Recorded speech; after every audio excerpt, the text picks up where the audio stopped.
Hello, everyone. What's up? Episode Heeb eight. Goy show. It's Back gonna have a again. little different feel today because Bruce and I have a something in common right now. Right? And yeah, The main topic of this show. Welcome back to the Heeb Goy show. This is the what is it, the 8th episode we have? episode 8. Episode 8. We're doing it religiously every Sunday. Our huge fan base of probably, I think the last video has maybe 10 views. So like we're really rolling. Look, man. I mean, it takes time. It's a marathon. Of It's not a course. sprint. Like most of the ones I really like, the first year or two, they had nobody. So it just takes, Yeah, no, I'm they'll- just they making will fun of come. us. I know They the will deal. come, and when they do, they will find these old episodes, and it'll be Right. gold. And it'll be like, oh my God, you're not a real Heeb Goy fan until you've watched, the early 2024 shows. That's right. You got right. It's like, yeah, it's like those Rush fans, like, bro, you like moving pictures, but 2112. Yeah. 2112, bro. So Dan and I, we're chatting and we realize, I'm like, hey, so we're going to talk about our better halves a little bit. Dan and I both are in long relationships of like 20 years. And, we live with our partners and stuff. And they are, when they leave, you're left home alone. And we are the men that are left home alone in the house. And there are certain things about that we get excited about, that we really, that we like. And we like to make fun of ourselves because, right, Dan? Yeah, of course. I mean, I generally like having her around, and we get along really well. Especially generally, I work from the house, so we're around each other all the time. But knock wood, we get along pretty well, and I do enjoy having her around. But a couple days here and there, nice. It's nice. Have a little alone time. No, it is very, very true. And like, we live with our wives, our partners, whatever you want to call them, and you live in the same house, and we work from home, so we see each other all the time.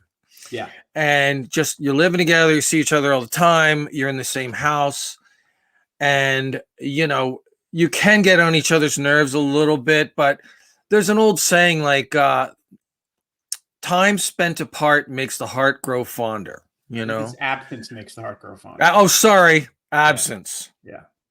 Makes the heart grow. And I find that to be I also true. am a believer that it's healthy for a relationship, especially like absolutely, where we are around each other all the time. You and Ro, neither one works outside the house.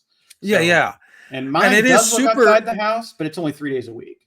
It is super weird when I see couples that are like attached at the hip type of couples. Yeah. And it's just like, whatever. Everyone's relationship is different, works for them. Great. I know, but I don't believe it. Like those people, like the ones on Facebook are like, they just want to say happy birthday to my beautiful, perfect, hot. Oh yeah. When I see that, I know, you know what that means. There's problems. Oh yeah. Someone's cheating. Whenever there's a Facebook post and it's like just overly, I'm so, my wife, I'm like, you know what? There's a problem. There's a lot. 100%. You can assume the opposite. You can assume the opposite. Assume the opposite is happening, and of if course, you're like me and you never say anything and your wife never says anything on social media, you can usually assume that's probably a healthy one. I mean, that's that. I mean, I rarely on my Facebook. Well, Ro is very private, so she doesn't want to be posting too much shit about her. But yeah, for that most part, it's true. I mean, we are going to celebrate our 21 years coming up soon. Wow. And we're not married. We don't have kids, but we've been living. We own land together and stuff. So I mean, look, you might as well. And you are married for 20 years, right? Married, Dan? no kids, but yes, married 20 years this year. And our trip where I will be seeing you this Friday, is our 20th. And it's not till July, but this trip is our 20th anniversary trip. We're very similar in that way, Dan. Like we're both like in 20-year relationships where we live together and we both don't have kids, but we both also have these, I would say fairly strong relationships where we communicate and let our partners, we can do different things. We're not attached at the hip. If she wants to take a trip and go hiking in a band, like an old crater, in Hawaii for 3 weeks, she'll do that with college friends. Yeah. And then I get some really like, infantile men. Aren't you afraid she'll cheat? Aren't you worried about her? Aren't you? No, not in the least bit. No, not even a little. Let me tell you. My spouse is extremely introverted, like even more than me. Right? I'm an introvert. Me too. I didn't know. Wow, me too. She's an extreme introvert. So, in 2010, I decided I'm going to go to my 15th college reunion. I graduated college in 95. I decided I'm going to go to my reunion. I had never been to it. I'm like, this will be fun. She's like, I don't want to go to that. I'm like, well, you got to go. I got to bring. She goes, I don't want to go. I go, well, can I bring someone else? She goes, I don't care. So I brought a coworker, this hot 28 at the time. Well, at the time I was like 37, right? I didn't hear this story. Who did you bring? I brought this hot, I'll send you pictures. God. I brought this hot 20-something redhead. She's a girl that I worked with that Karen knew. It wasn't a rando. It wasn't weird. Yeah, but please tell me you lied to the college people and you played a role. And, I didn't lie, but I didn't say anything. It was like, just let him assume. So it was like, who's this? Oh, this is Holly. That's it. Nice. That's all I would say. Like one of my college buddies sits me down. We're at the reunion. He goes, so you're fucking her, right? I go, no, do you not know me? Like, no, but it was so great. Like, just because like the college I went to is not known for good looking people. It's a fancy school. And that's Dartmouth. Like, let's be clear to everybody known listening. For lookers. It's not at least in the 90s. It's a brainy, sort of an Ivy League brainy school. And in the 90s, it's a known fact that even those who get offended by this will admit, it's a known fact that for whatever reason, the 90s was known as not an attractive decade. And I'm not good looking. I'm not saying I am, but this girl that I brought did not look like she belonged there. It was hilarious. Right. So anyway, love that story. Point being, wife knows I'm not going to cheat, doesn't care. I don't care. We are not those people. I mean, same thing. I mean, you see the pictures of me. I go to Wasteland Weekend, and I make it a point to like get some super hot chicks and put them up on the truck and take lots of pictures. And I show her all these pictures when I get home. You know, she's like, and it's like, oh, those are good pictures, whatever.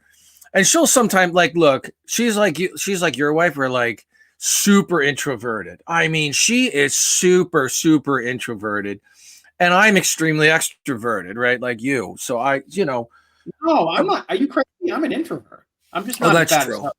Like,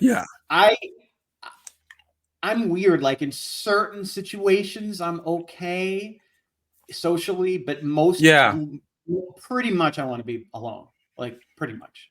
But like we both have, so we're we you're both an have extrovert that for sure. You're like 8 out of 10 extrovert, right? Yeah, it's pretty bad. Kara's a 0 out of 10 introvert. I'm like Rose got to be a 0 too. She really.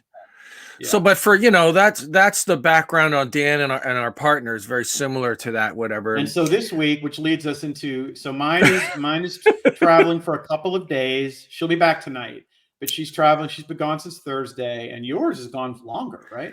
Okay, so let's clear it up for the audience. So like Dan's wife left for like 5 days, and he's home alone in his house. 3 days. Okay, so Dan's home alone in his house for 3 days. Yeah. I'm home alone in my house for like a week while she goes and visits her very elderly mother out in Hawaii. And so I'll just start. I'll launch into it. So like we get all really excited when like, look, we missed them. I'll be I'm going to be very honest on this show, and some of it's going to be pretty gross. I'm just going to warn people right out. I got some people that listen to this show. I've got a cousin. Her name is Laura. She listens to this show. And she's going to be horrified. It's going to be gross. I'm sure. I don't care. Because on this show, we talk about things and we be all very authentic about what's going on in our lives. And I truly think that is always the best route to go, whether you're drawing, making art, or, making writing. You got to be very, very authentic, because that shines through with the passion of whatever you're dealing with, right? Very Rick Rubin kind of way. So, she's like, okay, drive me to the airport. You got to drop me off the airport 2 days ago at 5 a.m, right? Oh, now, no. Like I was like getting excited. I'm like, oh, Ro, that's so sad. You'll be gone for a week. And it's true. I do miss her. Right. It is true. I mean, it's a duality though. Like I'm the same way. It really is. But it's nice having a couple days to myself. I do miss her. And it's so funny because for me, I always joke with her about it too. It's like the first 2 days, I'm thrilled. Like I'm so like I don't even text her. She's just gone and the house is empty. And the first, like literally, I'm so excited. I'm like, oh, house to myself, house to myself, house to myself. She's like, okay, you got to drop me off at 5 a.m. at the airport. So I drive her there. I'm like, bye, honey. I'll miss you so much. As soon as the car door shuts and I'm driving back, I'm like, yes, I'm so excited. I feel like I'm like giddy. You know what I mean? I'm like, what can I do? And look, I don't want to get this conversation or this podcast dive into that whole tone that it's very common with boomer humor. You know, wife bad. You know what I mean? That whole wife. It's not wife bad. It's solitude good. Solitude. For sure. And I'm just throwing that out there because some of what I'm going to talk about might tread into those waters. I just want to be clear. So like, okay, yeah. So she's like, she's gone, and I get home, and I'm so excited because I get home. The first thing I do. Now, look, it's no big secret. I talked about it before in the podcast. She likes to watch the bills, right? That means watch the temperature, don't turn on the lights, blah blah blah. And I'm going to be very, very honest. I do this 100%. I walked in the house, and Dan, almost out of spite, and this has no logical. This is not logical. I walk in the house, and I just turn on every light. I just fucking walk around the house, and I turn on every light, and I talk to I don't know about you, but I talk to myself all the time. When I'm by myself and I'm making art, whatever, I talk to myself. There's like a running narrative. I'm sure it's a mental disorder. I'm sure. But I walk in the house, and I just kind of like, how you like that? There you go. Turn on another one. Oh, what? They're too dark in here? Okay. So I'm just turning on all these lights. So does Otis think you're insane when you do this? Like, is he watching you? Oh, Otis knows what's going on. He's just, so I turn on all the lights, and then I start turning on, like she doesn't, she's like, don't turn on the main heater. We got central heat. We talked about it before. It's electric heat, expensive. I got it. Yeah. She'll hear it. She'll know on the electric bill, spikes. She actually watches the electric bill. It's got this graph. You have a couple of weeks where no one's going to yell at you, and then you're going to get yelled at. Yeah, like I know I'm going to get when the bill comes. When the bill gets, like I know she follows the spiking on the bill, right. And I know I'm going to get said something too when she sees the bill spike, but I think it's a matter of how much it spikes. Like she knows that I'm going to, like, look, she's not dumb. She knows that I do this kind of shit. As a matter of fact, like one time she left, and the minute she left, I started turning on all the lights and heat. She made a U-turn, immediately came back. Oh, I forgot something. She came back in the house like fucking 10 minutes later. I'm like, why are all the lights on in this house? Like, you do this the moment I leave? I'm like, yeah, I do it the moment you leave.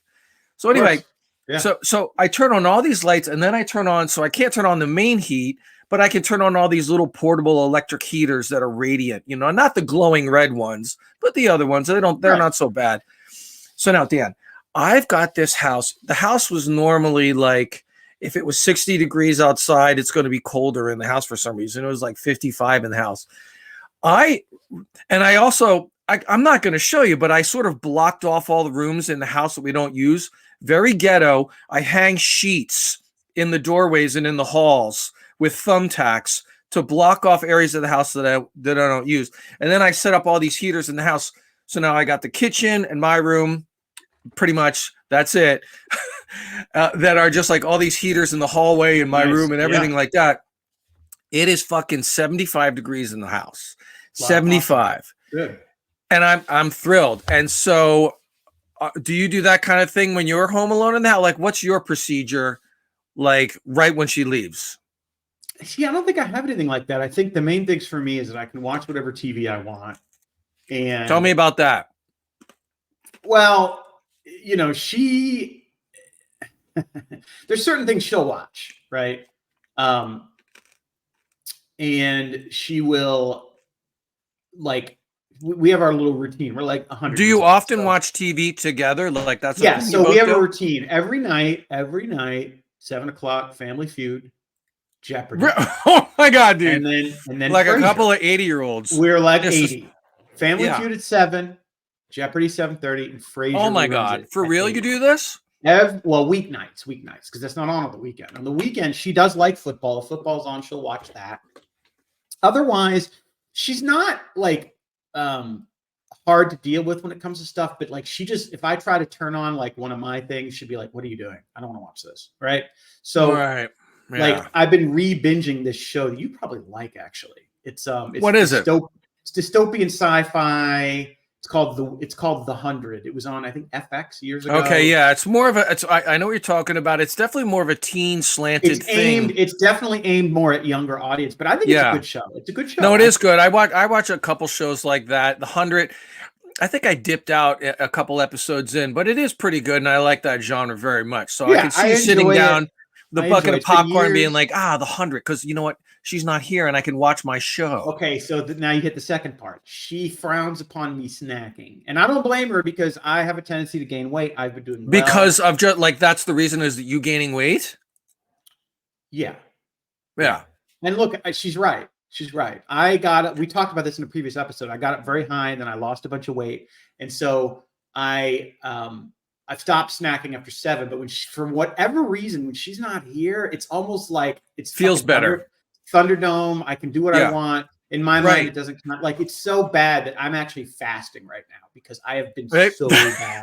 You know, when they leave, it does like there's some sort of thing that goes on in our brain. I don't know. It's the weirdest thing. It's like, you know, we're just like, oh yes. You almost like think about those bachelor days, I guess, because it's been 20 years and like you just do whatever you want. Like I spent the whole day just sort of napped. And then you took some naps too, right? Well, as you notice on the graphic right on the screen here, that sort of sums up the activity. Okay, to someone who's not looking at the screen, if you're listening on the I'm going to describe it. I'm going to describe it. it. So Dan likes putting up these graphics when we talk about Home Alone. And so this one has a picture of what's his name? Macaulay Culkin? I forget this dude's name. Macaulay Culkin. Okay. So it's Home Alone. It's him doing this. And then it's a man, it's an older man lying on the couch and sleeping with a book on his chest, looking very blissful that he's sleeping. And then he's got a collage of a pizza, some tissues, and some Vaseline lotion, which I know where he's going with this. And we're talking about fapping here, right? So like the other day I called. I was not going to say that, but you know. I'm going to say it, dude. I'm going to draw whatever conclusion you like. All right. Yeah. So here's the deal. So yes, it's true. You know, we're like men in our 50s and stuff like this. And I'm going to try to talk about this as tactfully as possible, Dan, but I do want to talk about it.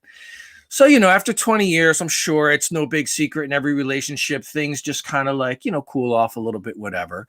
And so I know we talked about in a past podcast about how like, I'm not as horny as I used to be because I'm 55, right? But it's still like at a very high level. Like, make no mistake, you know, we're still getting morning wood. All this is going on. And so, and with technology as it is right now, like, you know, as well as I do, when you scroll on the phone, there are so many good things to fap to. Like, it is just a wonderful world. It's different from when we were growing up. And the only things you had were magazines. Am I right? And which brings me to another topic. So part of my job is I have to have a Facebook account because I code for Facebook related things. When I log in there, every time I'm midway through, there are these reels. They're like reels. I know the reels. 20 seconds long, and they are all these 22-year-old girls dressed in underwear saying to a guy, kiss or slap, where he can either smooch her or he can slap her butt. What the fuck? What is going on with our society? Well, I'll tell you, Dan. I mean, so you're in IT, you should know this. The algorithm is showing you that because that's what the algorithm thinks you like, and you might have looked at those things before. And so, because I mean, it's PG. Honestly, it's not like it's not. No. It's very PG, but it shows me, the reels show me things that I look at on other websites. Like the reels show me some things that I look at on TikTok, and somehow Facebook knows about it. Right. And they all know what I'm looking at. I'm on there for work. Honest to God. I'm on there for work. I don't really do much there at all other than log in because I have to check stuff. Oh, that's right. You don't like, I'll tell you what's going on there though. Facebook knows I'm 50. That's basically what this is. Facebook knows you're a 50-year-old white male. And they're gonna black dudes don't like hot young girls. Come on. Okay. Sorry, I'll take that back. 50 years. Facebook knows you're a 50-year-old male.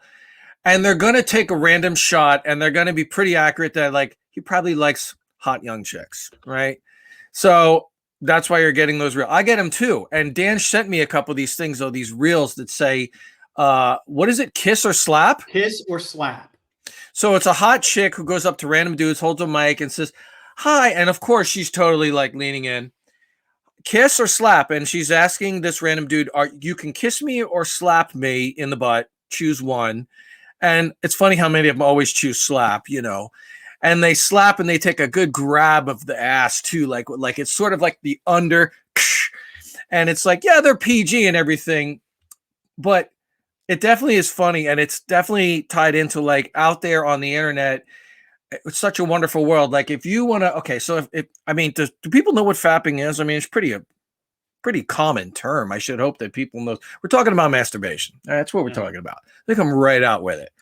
We're talking about jerking off here. That's why he's got the graphic of the lotion and the tissues. We're talking about jerking off. It's called fapping. The kids call it fapping, Right. And so it's so great because when you're home alone, you get that good. I mean, I think Chris Rock talked about it once. It's like, ain't no kind of jerk like that home alone jerk. You know what I mean? Ain't no one coming home jerk. Like the whole house is empty. And that like you can just like, when they're home, this is a delicate topic, Dan, but I'm going to go into it. Here's the bottom line. Nobody, no matter how comfortable you are in your relationship, no matter how used to the person, no matter how long you're together, nobody wants to get walked in on in that situation. Yeah, that's a pretty common thing. I would say that's fair. And I guess the podcast audience would realize that, like, if you're going to fap, you like privacy. I don't care who you are, what gender you are. Like if you want to fap, it's kind of like, or unless you communicate to your partner and it's something you want to do, but that's a whole, you want to be watched or you want them to watch you. That's a whole different topic. I'm talking about the standard, normal grade fapping is you just want to be by yourself and you want to consume this media or whatever you're looking at and just get a good just get a good fap on. You know what I mean? And so when you have a partner that you live with, there's always a chance, right? You live in the house with your partner. There's always a chance they're going to walk in, find you fapping, and that's not a fun conversation. That's not a fun. I don't care who you are. No. Like it's never happened in 20 years, but that's because like I'm very good at it. You know what I mean? I'm very good at like there's no like I'm very good at like I don't know about you, Dan. Like over the years I've been very good, and this goes way back when I was younger too. If I wanted to. I'm an extremely good covert fapper. Like I can get it done so quietly and so covertly with a partner in the same bed sometimes almost. And just kind of like get it done and just quietly and whatever. And so like that, but that's nerve-wracking. It's also nerve-wracking when someone's going to come walking in. That goes back to the times that we're living at home and you're getting one on and you're worried about mom and dad walking in, which is a complete horror. Like every boy out there knows that's a nightmare, right? Like, isn't it true, Dan, when you're growing up, you're trying to get one on and worried about your mom and dad walking in? That's when you're a teenager, it's a whole different thing because you can be super fast and it's easy and you got it down to a science. I mean, you get older and you kind of have to plan shit and you have to, okay, it's going to take, I mean, it's different now. So it is different. But I mean, there's a certain kind of joy, like, okay, the house, I'm home alone. You know what? And I wasn't even, I'll tell a true story. So I got back from dropping her off the airport and I realized I'm home alone. And I realized that like, first thing I did, like he's got this, he's got the pizza. So I'm like, let me get a pizza, because like you, like I have to watch my weight. Maybe I shouldn't be getting pizza, whatever, but I get some pizza. And I'm like, I know I'm not going to get any judgy looks or anything. Like, Bruce, should you really be eating fucking pizza? And I just get this super large party pizza and I know that I'm going to have leftover and I'm eating pizza and I'm turning on lights and I'm in heaven. The heat's on, the lights are on, I'm eating pizza. This is great. I'm home alone, right? Euphoric. And then I'm like, Dan, honest to God, I'm like, you know what? I'm not even horny, but I think I'll jerk off. Like, you know what? I think I'm just like the opportunity is here, right? So it's like, I mean, without getting too disgusting about it, but I can kind of like, it's almost like throwing a blue tarp on the floor and just like putting it on the big screen TV, walk around buck naked. There's no kind of, there's no sort of like trying to be covert. And it feels weird, to be able to have the whole house to yourself and to not have to be private or something like this. Be like, oh, no one's going to walk in on me. There are zero chances someone's going to walk in on me.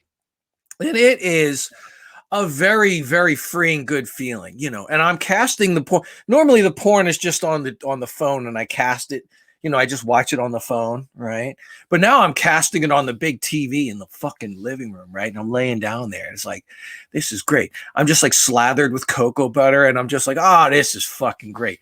And let me just say, there ain't no kind of fap like a Home Alone fap, because it is the most freeing feeling. And Dan, you know where I'm getting at with this? Can you relate? I can relate. I have so many animals that even if that was what I wanted to do, it would be complicated. So you're worried. Okay, so you got animals walking around. It's a little weird to be things naked. I mean, I got big, tall dogs. They're all on my shit. They are within 2 feet of me at all times.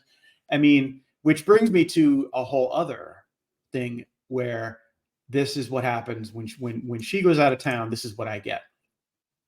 This is what I get. Oh my God. I can't believe you. Okay. So let me explain. Dan just posted a picture, picture collage, a photo that he took. A dog puke. Some sort of like there's dog diarrhea. No diarrhea. That's vomit. All vomit. That is all vomit. We're looking at pictures of dog vomit Dan took in his house.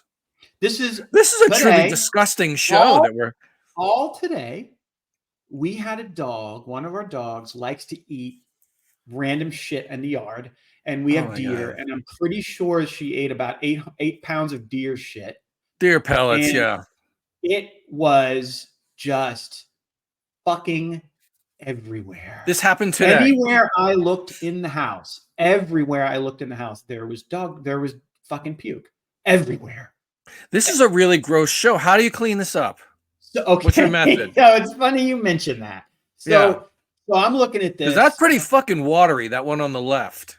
I'm looking at this. I'm like, okay.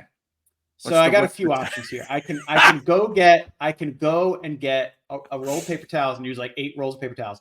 That's not a good. I don't want to do that. So you know what I did?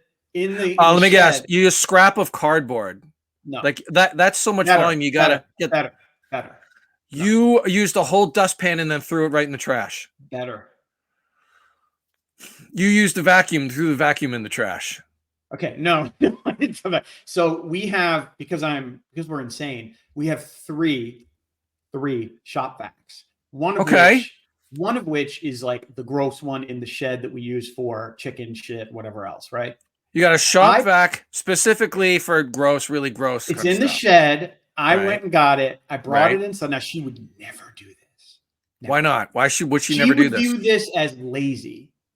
It's hard to explain. She would view using the shop vac in this way as being lazy. And like, even though it is really your best option. Why? It's working smart, not working hard. So you're preaching to the choir.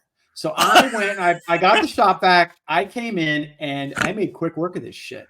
Fuck yeah. That's a watery. I fucked it up. And then I grabbed one single, like, we have these dog towels, these like kind of crappy towels.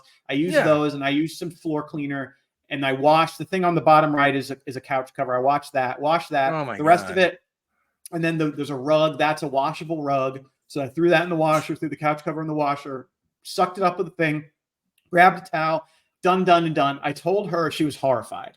And I'm like, you told her. Okay, so now that's the thing. Like, we use this shop. We most recently used this particular shop vac to vacuum up chicken shit in the barn. So what the fuck's the difference, right? What's the difference? Why did you tell her? Let me interject. Why did you tell her if you knew she was going to be pissed and she would have found out anyway? I don't know. I found it. I said to her, I'm a glutton for punishment. I said, it's going to drive you nuts when you see how I did this. And she's like, oh no. So no, it's all good. You wanted to drive her. I did about 30 loads of laundry. Oh, everything is currently being cleaned. Everything's fine now. Everything's fine. The dog, I'm not feeding again for another week. And I don't know. Well, let me ask you this. Does this happen as a result of her going, or is this just bad timing? Like, why is this a Home Alone thing? Every time she leaves. Right. Every time she goes for a couple days. So that's a pattern. Something goes sideways. Why is that? Do the animals not like it when she leaves? Well, no. The last time it wasn't the animals. The last time I had a tooth fracture that opened up, causing me insane amounts of pain. I had to have an emergency extraction. This is why she was out of town. Not that it matters that she was out of town, but no, you're right. I get it. Shit happens when they leave, and it's almost like it's like same thing here. It's almost like the universe is sort of like that's right. punishing us. Yeah. So anyway, that's been my time. So I haven't now I did go out today and I bought ingredients to make a pizza tonight. She would make fun of me because she says I have the diet of a 9-year-old. She's right. No, I 100%. I ate fish sticks last night. I ate a pile of fish sticks. Yes. I did. Anyway, yeah, that was basically. I don't want to dwell too much on the Home Alone because I have another segment I want to get to. But that basically that's been the story. Is that you and I are been because let me just sum up Home Alone. So Home Alone is where Dan and I are home alone and things happen and I'm fapping like crazy. I'm cleaning up puke. And Dan is cleaning up puke. Well, we're both napping though. I did nap 2 hours yesterday. Oh my God. Well, like I nap like fucking crazy, but it is true. And I hate to make this sort of general statement, but I don't know what it is, but like in long-term relationships, women, when they see the dude napping, like they don't like it. Like, and this is true across the board. You see videos about this, people posting about it online. Like they'll see you napping on the couch and think of something that you need to be doing. Now, again, this is very like boomer wife bad type of shit. No, but it is absolutely fucking true. It is true. Like, and she's pretty cool with it. She knows she doesn't give a fuck. You could be spending digging a hole somewhere. I could be in the yard working on something. Pressure washing the back, fucking whatever. Yeah. No, and you know what? I admit it. I don't give a fuck. Oh, that makes you look. I'm lazy. Dan, you want to call me lazy? Fine. I'm lazy. I don't give a fuck. I don't like to work hard. All roads lead to lazy with her. All roads lead to lazy. And you think it's a bad thing for calling me? Yeah, I'm lazy. I don't like to work. I'm 55. I'm done. I'm tired. I'm tired of hustling. I'm tired of grinding. I'm done. I'm lazy. I'm going to sleep. I want to sleep. And so like, she'll say like, oh, how was that? And boy, that nap was long. Would you take a 3-hour nap? And I'm like, yeah, 3.5 hour nap actually. And she's like, wow, you gonna be up all night? I'm like, well, I'll go back to bed, but that's our Home Alone segment, which was gross. I napped as well. Otherwise, all I've done is clean up puke, and then tonight I'm going to make a very large pizza for myself. You're going to make a pizza? I'm going to make it. I decided I wanted to make one. I like making them. You know what? I'm gonna go out. Ro would appreciate this because making a pizza is cheaper than buying a pizza. But I didn't do it for the money. I just like doing it. You like? Okay. Did you buy one of those nice pizza? You probably did. You have a special pizza oven you bought. No. You're going to cook it in the stove? I bought pre-made dough. You bought the pre-made dough. I rolled it. I don't make my own dough. I'm a Heeb. I don't make dough. Like Heebs don't. Goy what about the thing about the that Howard Stern used to talk about, the stuff on the back? What is that? What back? The matzah on the back of hot people going through the desert. Remember that spiel he used to talk about? Mm-mm. He used to talk about matzah made on the backs of the people crossing the desert. No, I buy the pre-made dough and I roll it out and I put the sauce, I put the cheese, I make my shit and I put it in the oven. Buy the sauce in a jar? Like it's a jar of pizza sauce? Jar. Yeah, a jar. Yeah, I'm Heeb. What toppings? You're not going to cut. I like it simple, man. I'm either going to do cheese or I'm going to do turkey pepperoni. I don't eat, obviously, regular pepperoni. Sure. Well, that sounds fucking great. Yeah. Home Alone. Yeah, so I have a surprise segment this week, which I thought would be fun to do. I love when Dan hits me because we were ill prepared this week, but just shooting from the cup. But yeah, what do you got for me, buddy? I met Bruce about 15 years ago on the internet because we were both Howard Stern fans. I have one other. It was like a Facebook friend, right? I have one other became a real life friend who I met this way, and she's actually coming down here on Thursday to pet sit because I'm leaving to see you and then going to Mexico. Right. And she has a rather interesting life story that you are not familiar with. I gave you a little taste. And so I wanted to I'm going to bring her in. This is I got her live on the show. Oh, hi. Yeah. Bruce, wow. Hello. Christina, you are our first guest ever on the Heeb Goy show, and this is a surprise to me. I'm very happy. I am honored. Bruce, I have to say, first of all, it is unbelievable to me that we have not met in internet world because we've known Dan equally long, and we met in the same way through Howard Stern fandom. on the internet. So it is wild to me. I have watched every single one of your podcasts. I'm your number one fan. Oh no. And please tell me you didn't hear. Were you listening for this past half an hour? Oh, I knew about Kirby's vomit. Okay, well, so she's about to come here and take responsibility for all. Well, not we're going to board the big dogs, but yeah. Right. Well, Christina, it's a pleasure meeting you, and of course, likewise. Any fan of the early Howard work is good by me, and anyone who can. I'm not going to say any friend of Dan is a friend of mine. That would be inaccurate. But you seem pretty nice. No, I'm pretty normal. I think I look like a Heeb today. I've got this schmata on. This was a very last minute excellent invite. I'm actually Presbyterian, but I grew up in Cleveland. There's a lot of Jews. I know all the lingo. I really have you had chopped liver before? No, but I have been to many restaurants that serve it. So is there a semi-derogatory term for Presbyterians that we could use? I mean, I'm not aware of one. That's a good one. Presbyterians love committee meetings and grape juice. So you're welcome to come up with something. I can't. I think you're flying under the radar. I think totally. I think you're safe. Protestants tend to fly under the radar. They do. Yeah. They don't have it. It's smart. It's a good religion to be in. That Unitarian target. The Jews are an easy target, but the Protestants, they're under the radar. Good. Yeah. Good for you. You made a wise choice. That's a good one. Well, it is an honor to be here. I wanted to bring Christina on because it's a fascinating topic. So we met 15 years ago, and she at the time she was dating this guy, and they were engaged and all this. And she's telling me about his behavior, and she thought, "Oh, this guy's just quirky." And I said to her, "This sounds awfully familiar to me because I have so spectrum disorders run rampant in my family. I have my sister. My sister has a spectrum disorder. I have an uncle, a cousin." I mean, it's everywhere. I know. What do you mean? What do you mean? I mean, explain it to me as if I'm 5 and also the podcast audience. What you mean by spectrum disorder? Are we talking everything? Everything neurospicy or what? The autism spectrum. So okay, cool. It's called spectrum for a reason. It manifests many different ways. And, people our age grew up in the 70s. It often wasn't not diagnosed. And if it was, they didn't necessarily know what to do. Yeah, they didn't know what was going on. Yeah, now, I'm not talking about the nonverbals and the really severe ones. I'm talking about people with just these tendencies. And so they tend to. I'm aware. They tend to fixate on things. They tend to be light sensitive. They tend to be quirky socially. They tend to be extreme introverts, but there are those who are not. And so she's telling me about this guy, and I'm like, I think you're marrying a guy on the spectrum. She's like, what are you talking about? She goes, what's that?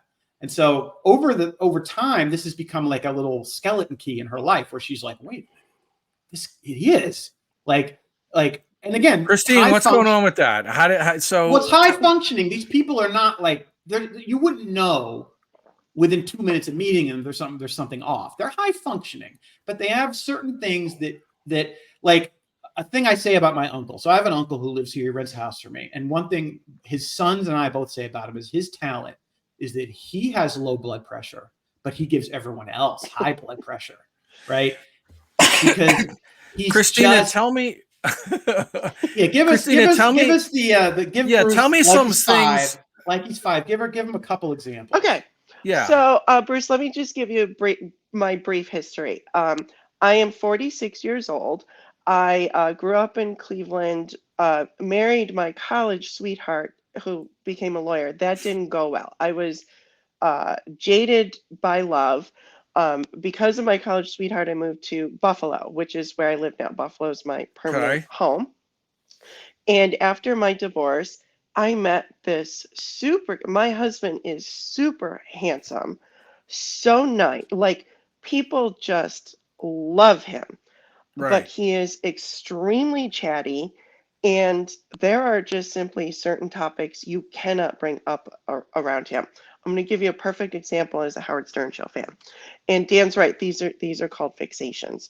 So there are certain things that where if you bring the mere mention of this topic, it's going to go off on a whole tangent. You're going to talk forever about it? Talk forever. Okay. And go in a different, like where you can't even believe where this is going. So let's go into Howard Stern land. So I've been a Sirius XM subscriber since '05. I had the radio, everything.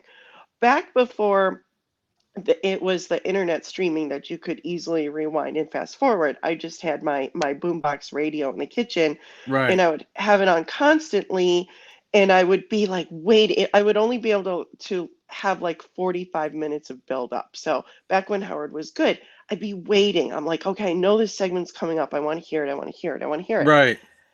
And there was one parody song about Ronnie. Ronnie's 95, sung to the tune of 9 to 5 by Dolly Parton. Okay. Sure. There's a line in there. Ronnie was friends with Grover Cleveland.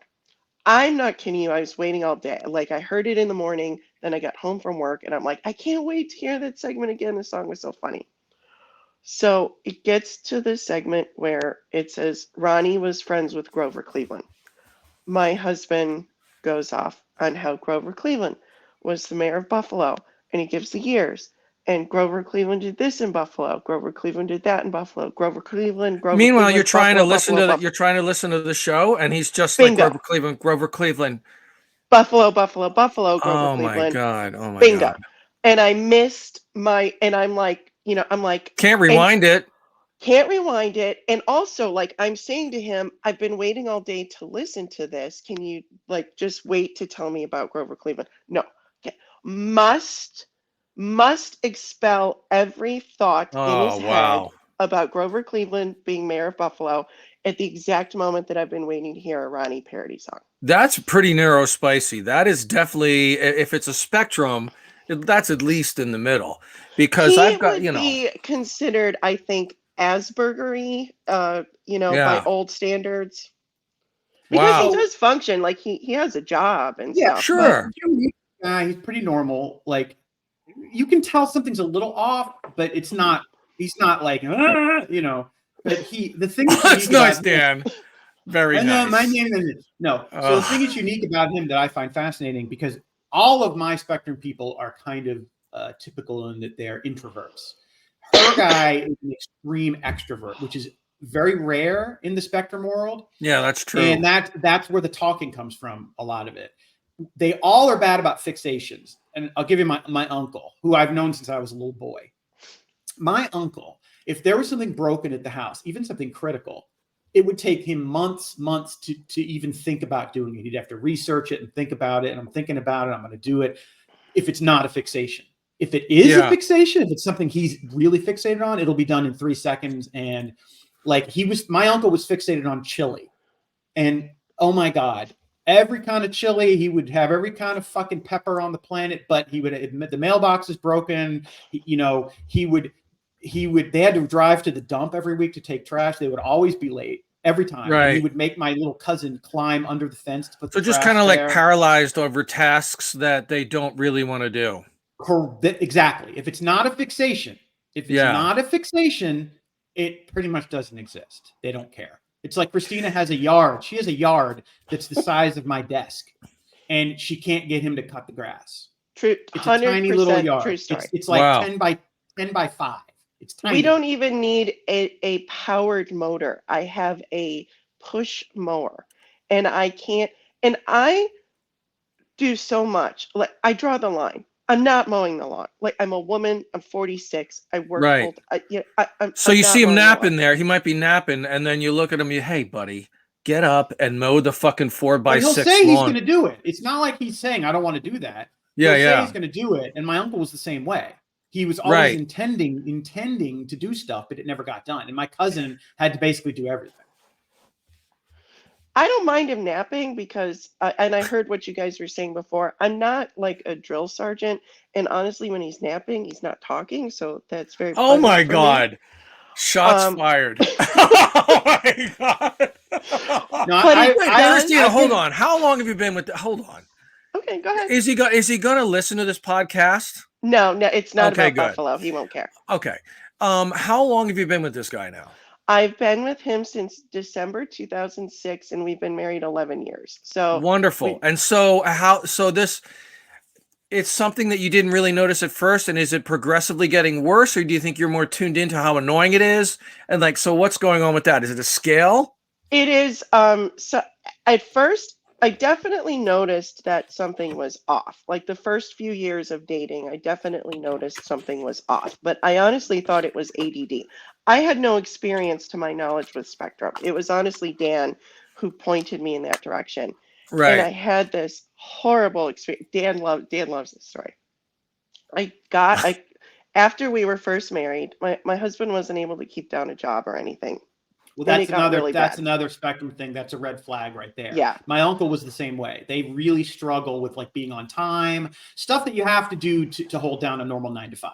Yeah, no, sure. I'm aware of that. Yeah. So I convinced my husband to go to a doctor, and I was like, oh, finally. To get a proper diagnosis? Yes. Okay. Yes. And the doctor has him take this self-assessment test, and then he gives the same test to my husband and says, you have to give this to somebody who's not your wife, because she's already decided that you have ADD. Okay. So Chuck did give this test to someone I trust, a friend. It was just, hold on. The other test was for someone that knows this guy. Someone who knows him. Got it. And he did give the test to a reliable person, but I don't know what kind of farkakte test this was. Farkakte. It's too so far. Schmata and farkakte. She's not a Jew. Yeah. But I know she's a Howard Stern fan because of those 2 words. Right, go ahead. But go ahead. I am a shiksa. So he comes out in a gray area. And the doctor would not talk to me, would not hear my input at all. So just based on this random test and talking to my husband, who doesn't believe anything is wrong with him, the doctor was like, you're fine, buddy. Oh. Listen, man, this is in my opinion, this guy is open and shut case textbook spectrum disorder. He's light sensitive. From the little that I've heard about it, 100%. He's light sensitive. That's another red flag. He can't do the job, sound red sensitive. Flag. Like he fixates, red flag. And again, I'm not being a dick. I'm not being a dick. He's got tics. He does tics. Yes, that's another thing. Is they tend to like motor skills stuff. Like they'll have these like weird tics where they'll kind of like go like that or like that or. So like, I mean, it's interesting you bring this up because I mean, I'm very happy to meet you, Christina, and hear about this story. And I love that Dan just throws things in the podcast that are we don't know about, because I mean, so my whole life I sort of thought I was pretty neurotypical, right? Like no big deal. It's just kind of a weirdo, of course, no big deal. And then I got involved with the East Jesus art community, right? Like just it's the art garden that I go to and stuff like this. And I saw the episode. Yeah. And so so now that I'm very involved with that community and also the Wasteland Weekend community and all these different communities I get in fandoms, if you will, that I get cosplay fandoms and stuff. So over the past 5 to 10 years, I became extremely well educated on what the spectrum is, what all these things are, what the different diagnoses are, and different things that are out there. And it really helped in the last couple of years to meet people at East Jesus who have many of these conditions. And I'm talking hardcore, you know what I mean? And to see these behavior. What age are these people that you're meeting on all over? I know 2 people that are 21 years old are out at East Jesus. I love them to death. One is extremely ADHD. The other one's bipolar right there. I'm not sure. But it is amazing. And then so like other people at East Jesus have these things, and I'm still learning. But I'm like, from what you talk about, Christina, this guy reminds me very much of a very, very dear friend of mine who is the same way. Like if you bring up a topic and, could be like, I don't know, the movie Dune from 1984. Like I'll go off on that movie myself, but that'll just send this person talking in a very animated, excited style about this, and to where they won't talk about anything else.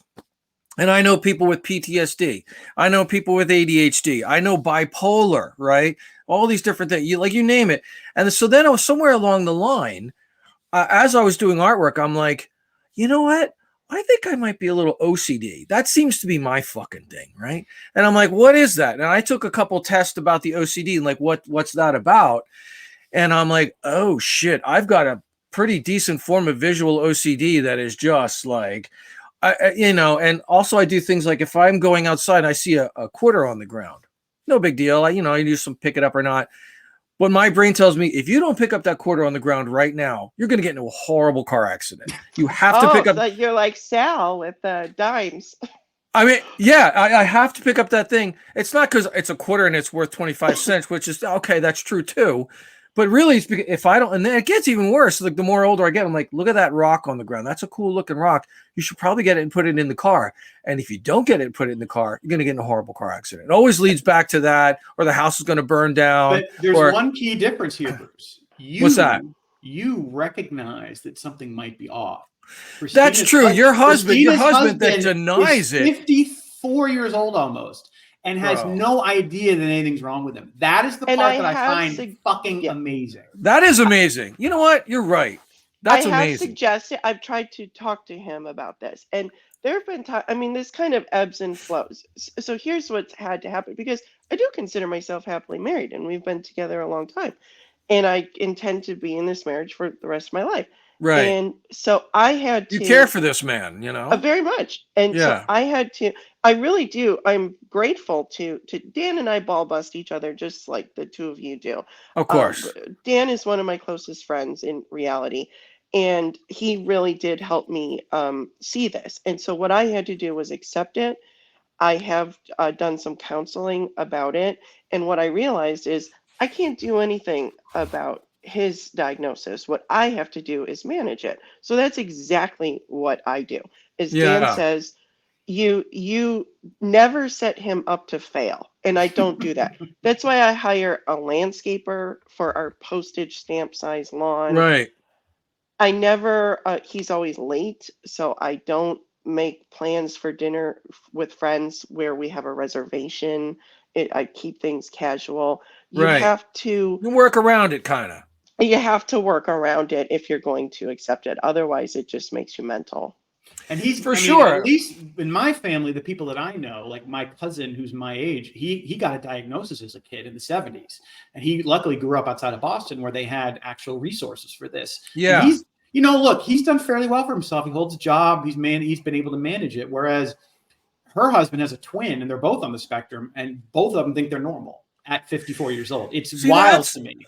That is super wild, because the friends I talked about at East Jesus and these other people in the community, in the Wasteland community, they call it neurospicy, right? It's a fun term. And it's true. Like they all know about it. They all know about it. They've been professionally diagnosed. A lot of them are younger type of people, but even the older type of people, they're aware of it. And many of them get medications for it, which help. You know what I mean? You get on the medication. Spectrum disorders, though, like some of the other ones you described, you can, but not spectrum. Yeah.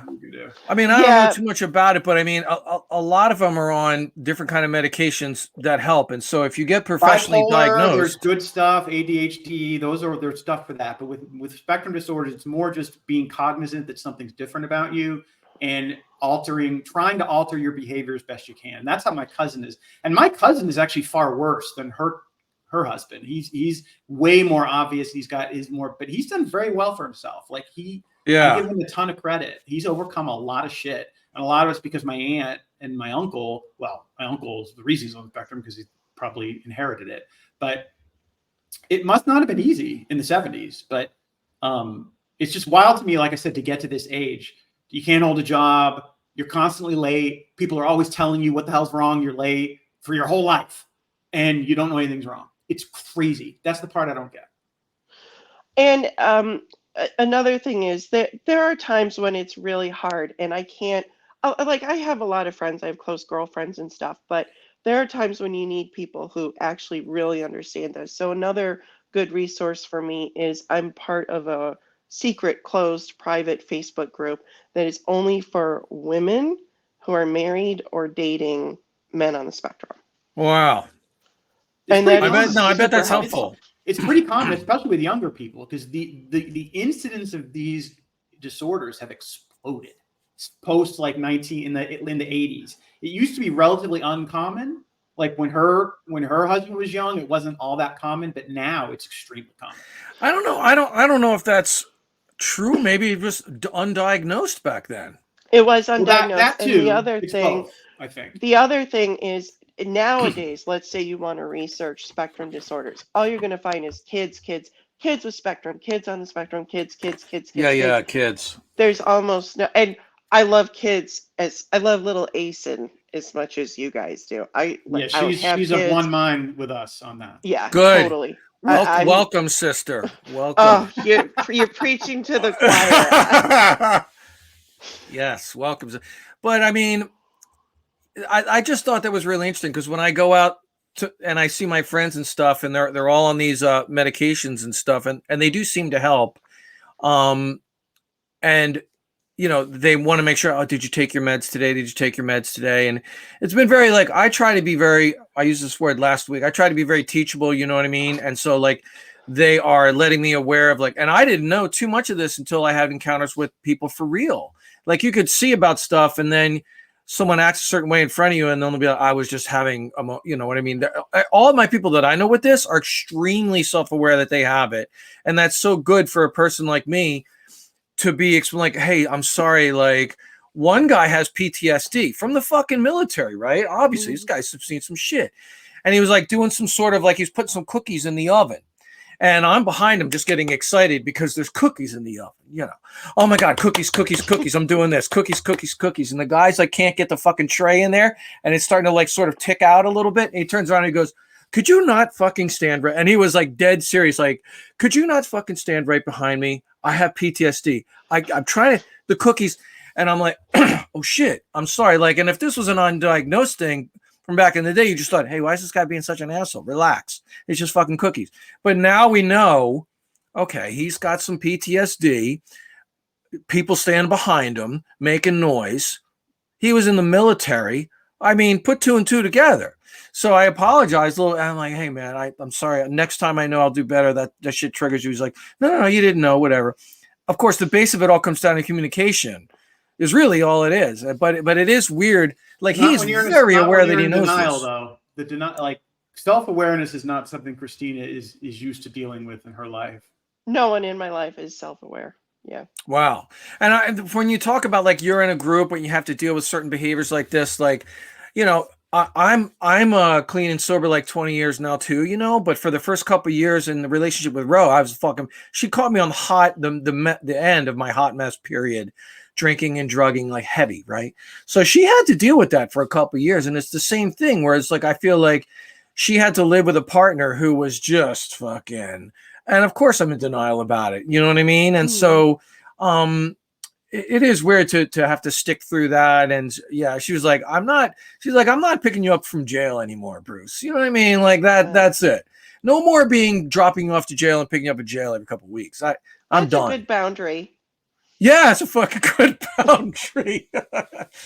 But yeah, that's wild that someone at that age, at our age, could be unaware of that and have the self, like, to not be on other things too. Like, I think it's you have to be aware. You have to be self-aware on a couple different levels, not just that, but everything else I think is pretty important as we get older. You know, there is an interesting side to my husband now. As Dan said, he's almost 54 years old, and he's a hockey player. Like he's a good-looking guy. There's no way you could look at him and say he's juvenile.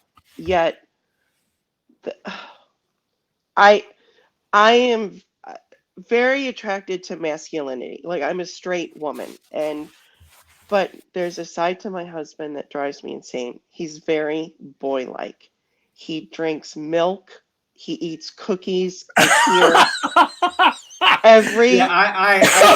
have trouble with any adult who drinks milk as a beverage. I mean, I'm sorry for laughing, but I don't blame you for laughing. Bro, if I walk in, that's really funny. If I walk in, I see like a grown man.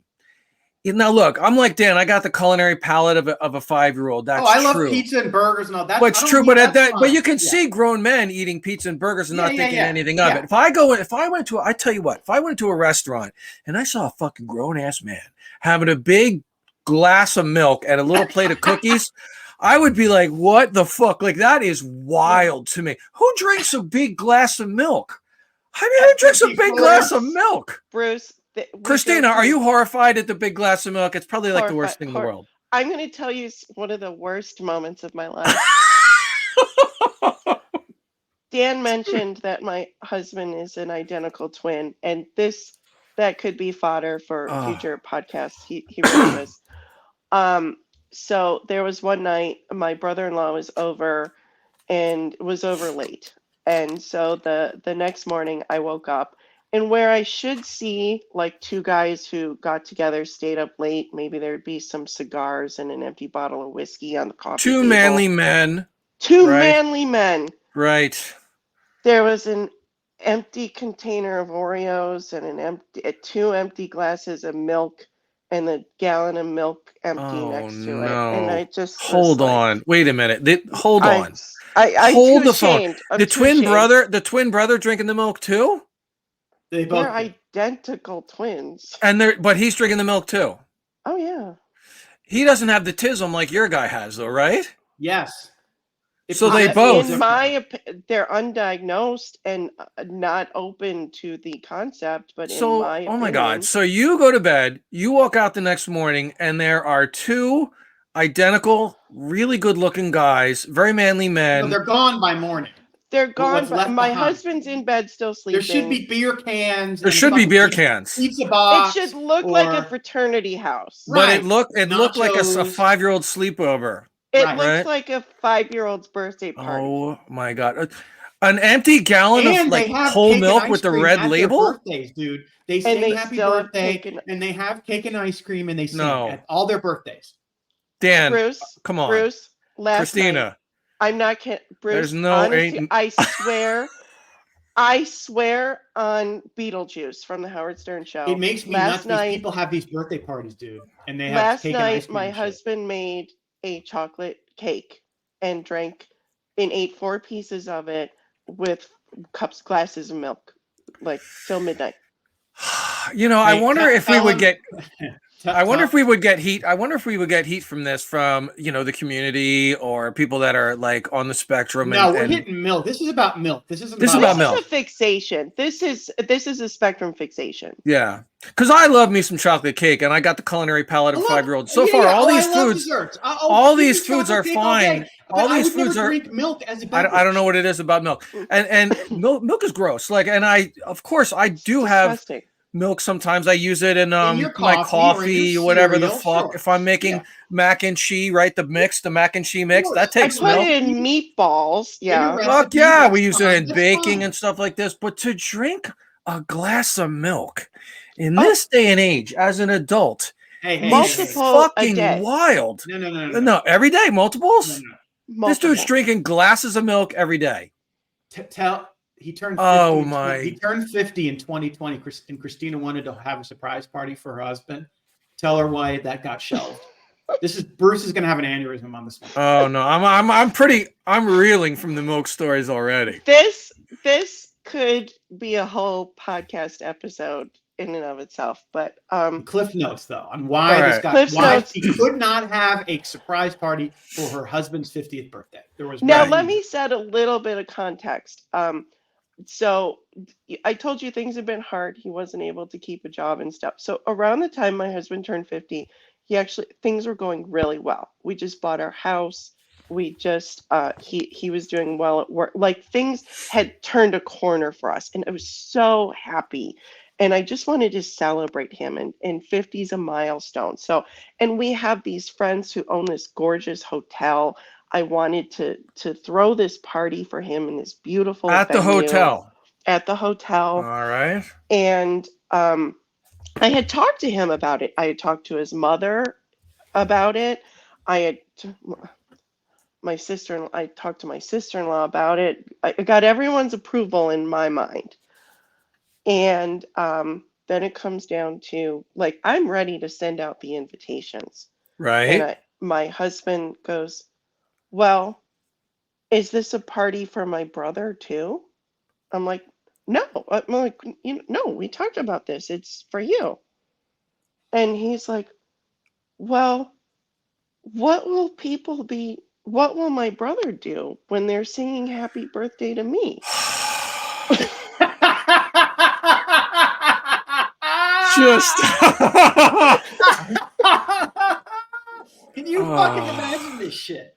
You're a grown adult and you're worried about when did this sing happy birthday to me. Oh my these God. These birthday parties, man, with the cake and the ice cream and it gives me I thought the story was going to go somewhere else, and I was ready to defend it. I was ready to be like, okay, some people don't like surprise parties. Valid as fuck. No, why is it going to be a surprise? No, right. Not a surprise party. Okay. Just like, and that's just why, like, well, what about my brother, my twin? That's something a 5-year-old would say. Like, what about my getting matching race car beds? Oh my God. That's why. Like, Christina, there's a lot of videos. He makes me seem like a manly macho. There's a lot of least manly man on earth. Wow. And there's a lot of videos out there of women saying there's a term, you know, this guy, what gives me the ick about a guy? I fucking hate it. No, what gives me the ick? What gives me the ick? It's not adulting. It's what gives me the ick. A guy goes around, he asks young women, what's something guys do that give you the ick? You know, and they'll say, I don't like it when he orders a fruity drink at Starbucks, you know, and they're rightfully getting flamed. Like, oh, what guys can't, there's a long list now of things that guys can't do. Bend down. It gives me the ick when a guy bends down to tie his shoe. Oh, like they're like, it's a hyper masculinity type of thing. Right. And I get it. Like they should be flamed for that, but I'll go on all day about milk. I don't give a fuck. And the story about like, what about my brother? Look, motherfucker, it's your birthday. It's your birthday. You don't have to have your brother involved in every fucking thing, right? Is that where we're going with this? Well, they're twins, so they have the same birthday. That's the point. Yeah, but you don't need. But this is your birthday.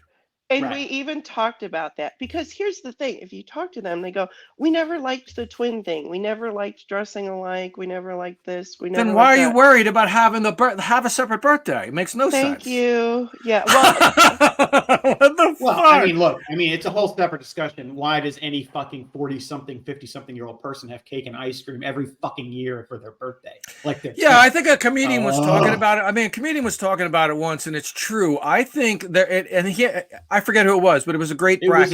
It was fuck the guy. I know who it is. Yeah, but all these birthdays up to about 18. Patton Oswalt.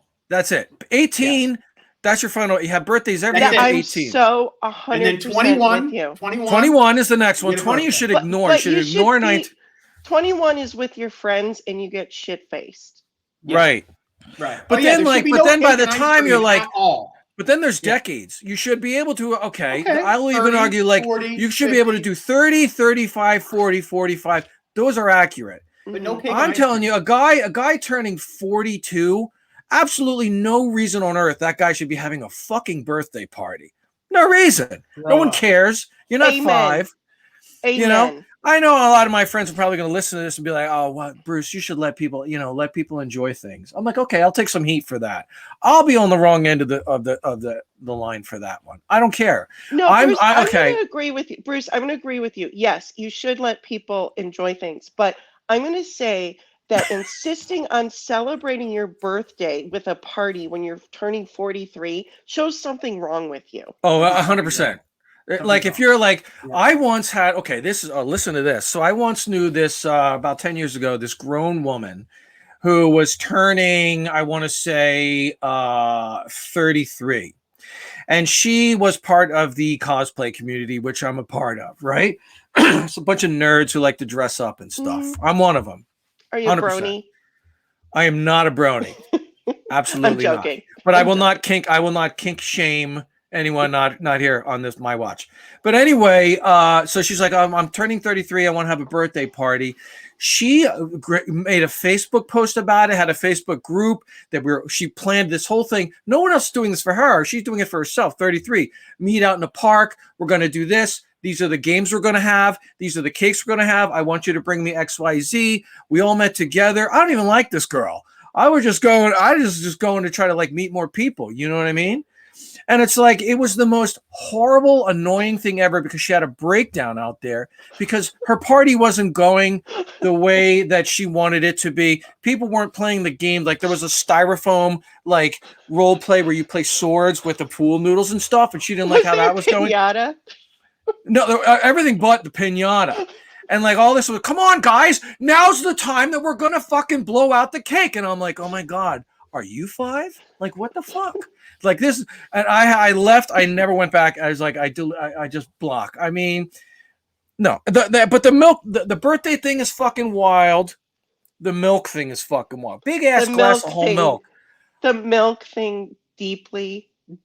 I give her shit all the time because she's obsessed with this like masculinity thing. I'm like, I really am. Well, listen, Christiana, but here's the deal. No, it's you like what you like. She's allowed to like. She's the least masculine dude on earth when it comes to. But here's the deal: the guy, he looks masculine. He looks. The shell is probably amazing. You get a photographer and you hire this guy and you take pictures of him like wearing a flannel shirt holding an axe. I'm sure he could be on the cover of fucking paper. He could be a paper towel model. You know what I mean? He plays hockey.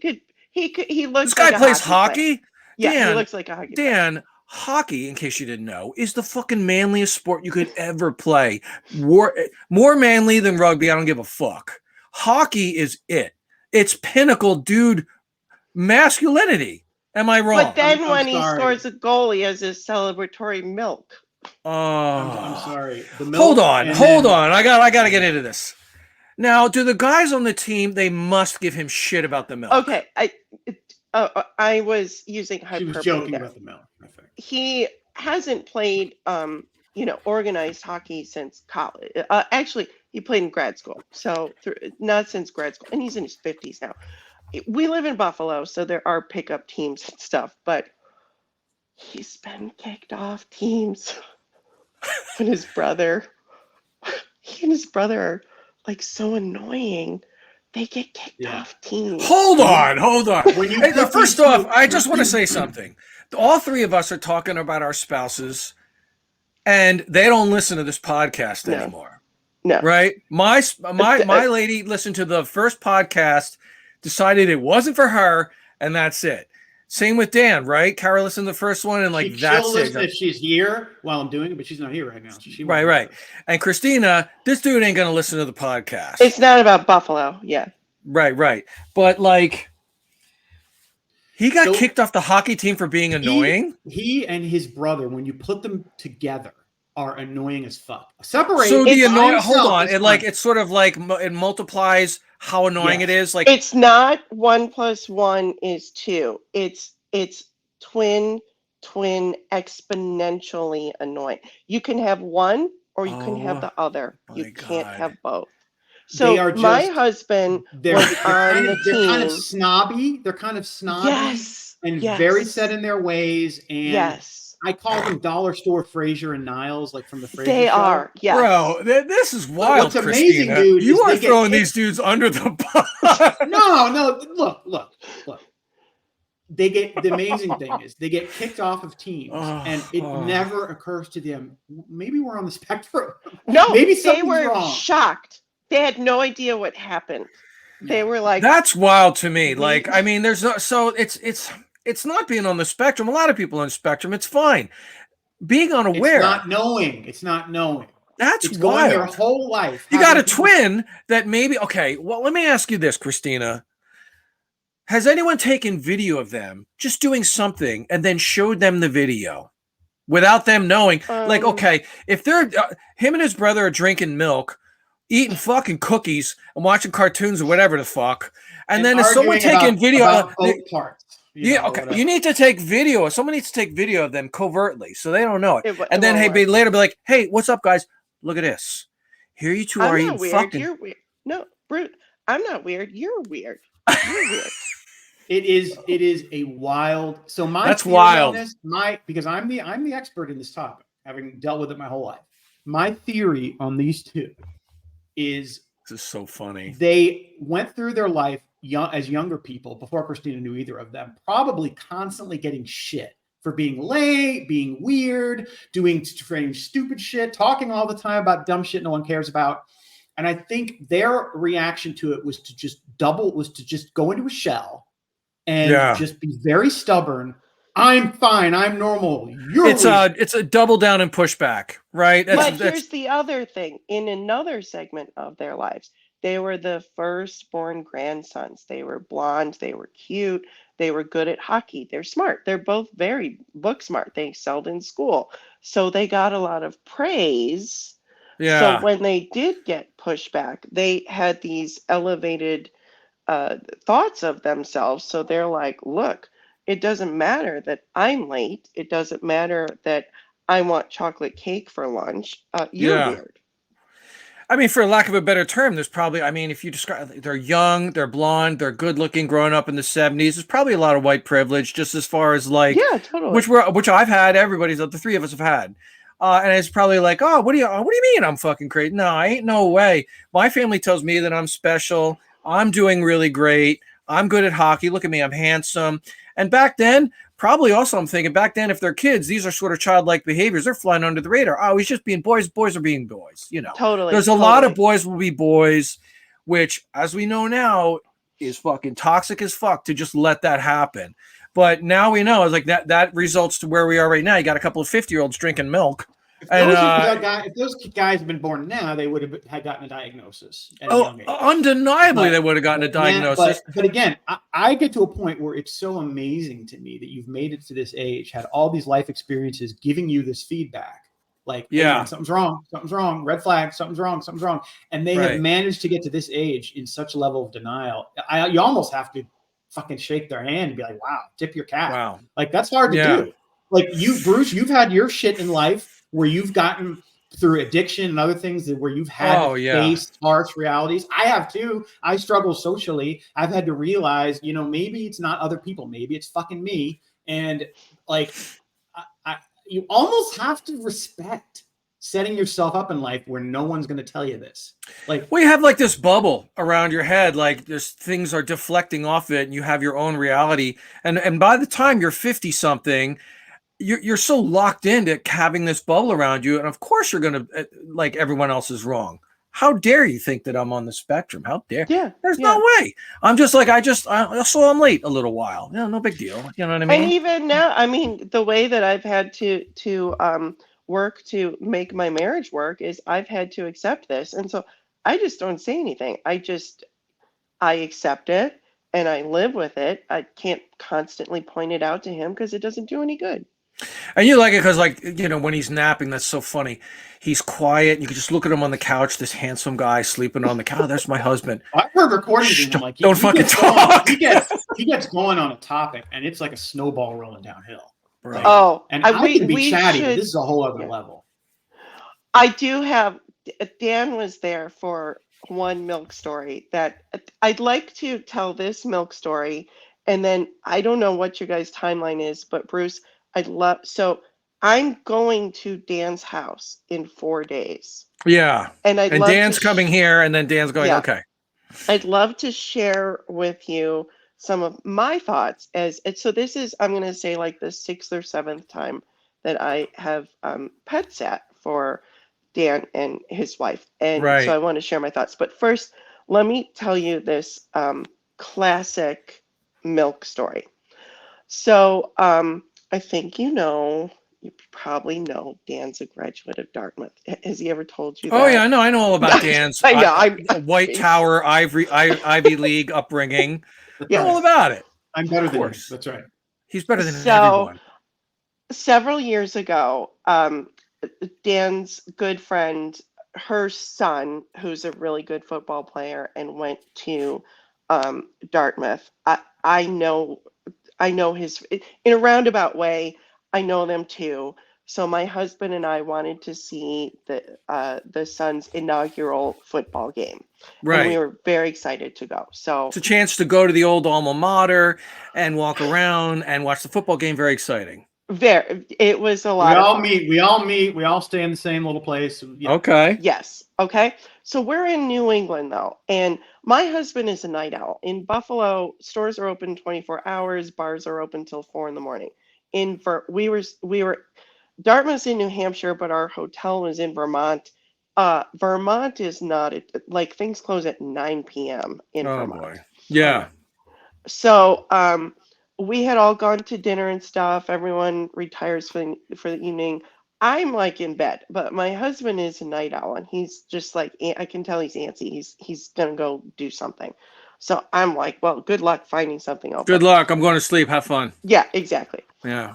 So in the morning, uh-oh, I wake up. So we're at a B&B, and you know what hotel rooms are like. They have the ice bucket and things like that. And I go into our bathroom, and there is our hotel room ice bucket is filled with ice.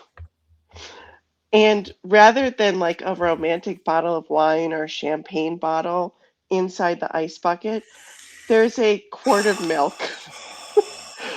And he actually even wrapped a towel. Oh no. Like you would an expensive bottle of champagne? Like you would a bottle of, yeah. I mean, this is the bane of your existence. The problem is too, Vermont is very known for dairy, so you can buy like the glass jars of milk there. Probably super excited about it, like, oh my god, milk, you know. Oh my god. This was like the best. I don't even know. The only place he could have, because he went out at like 11 at night. The only place he could have found this was like a gas station or something. Dude, but I said to him, what the fuck is wrong with you? Adults. Hold on, Dan, were you in the, hold on. So the story she just described, you were in the Airbnb at the same time, Dan? Yeah, we all were there. Did you wake up and see the milk? Did you wake up and see the milk? No, we don't. No, they had their in my room. But okay. But we got. But I told Dan about it. Okay. I said to him, dude, what the fuck is this? You're a grown man. Adults don't drink milk as a beverage. I go, look, in your coffee. You said it that you said it that fucking direct. Yeah. Dude, he acted like I said to him, the moon is made from green cheese, and the Jews are going to take over the world, and Jesus will be here tomorrow. He thought I was insane. Insane. Bro, you're not. What are you talking about, Dan? Everyone drinks milk. No, they don't. And there's stats on this. Actually, the milk industry, like, it's crazy. The amount of people who drink milk is going down constantly. Yeah. But adults, like, it's rare among adults, basically. Oh, I'd never seen an adult person drink a glass of milk. I'm not. It's just dealing with these people, and it didn't bother me because I'm so used to it with my uncle and my cousin. Like, this is how they are when they get on something. If it's a fixation, you cannot convince them of it. Doesn't. You could, even if it's 2 + 2 = 4. It's like a flat earther. It's like a flat earther with the milk. On these topics, on these narrow topics, fucking forget it. And my uncle's the same way. I mean, and he's the nicest guy in the world. And his name is Chuck also, by the way. It's kind of creepy. Like, it's they're very similar. Christina, this is wild. I'm glad you're on the show. And that is the whole, wow, that is just the milk. And I'm glad the milk thing. I'm glad to hear from you, Bruce, because I didn't know how you'd react to that. I thought you might be a milk drinker, and I mean, really, look, I mean, that's what's fun about bringing stuff up on the cuff to this show, because you never know. I mean, you know, the milk thing is fucking wild. Glass of milk this morning, like, I would have been like, oh fuck, you know. I can't imagine. And like, look, when's the last time I drank a fucking glass of milk? Now, when it comes to milk, I like whole milk. I'll admit, the milk with the red label, not the 2%. In the coffee, I use. Okay, I'm gonna out myself. In the coffee in the morning, I use lactose-free half and half, because I get a little gazinctazoid in my mouth or whatever the fuck. Because when I drink too much coffee, you know. But like when I get milk, which is fucking rare, I usually get it around Thanksgiving, because that's in everything. It's fucking, you use it for with it. You cook with it. You know, you're making desserts with it, whatever.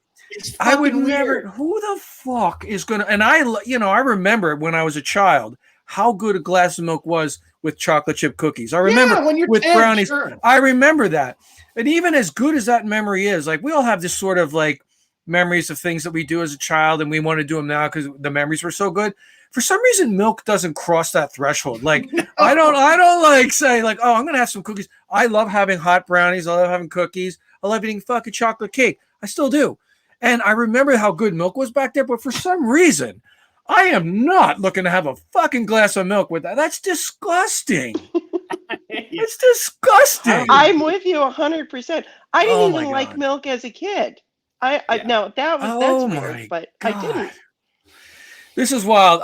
The milk thing threw me, and I forgot. I was going to talk a lot more about masturbation on this show, but maybe it's a good thing that got derailed for the milk conversation. A lot more palatable to the audience. But I feel like we're on the precipice of something that we just have to cover, because I'm like 4 days away from it. So you've known Dan for as long as I have, and I'm one of the few who's going into the inner sanctum, and Bruce, no one comes in here.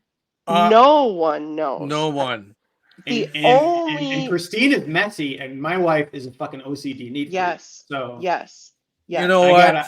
I got a game plan this. You guys, this is wild because I don't allow anyone into the house. I don't like anyone in my house either. I'm with you guys. I don't allow anyone else. So my partner Ro, she is, she's Asian.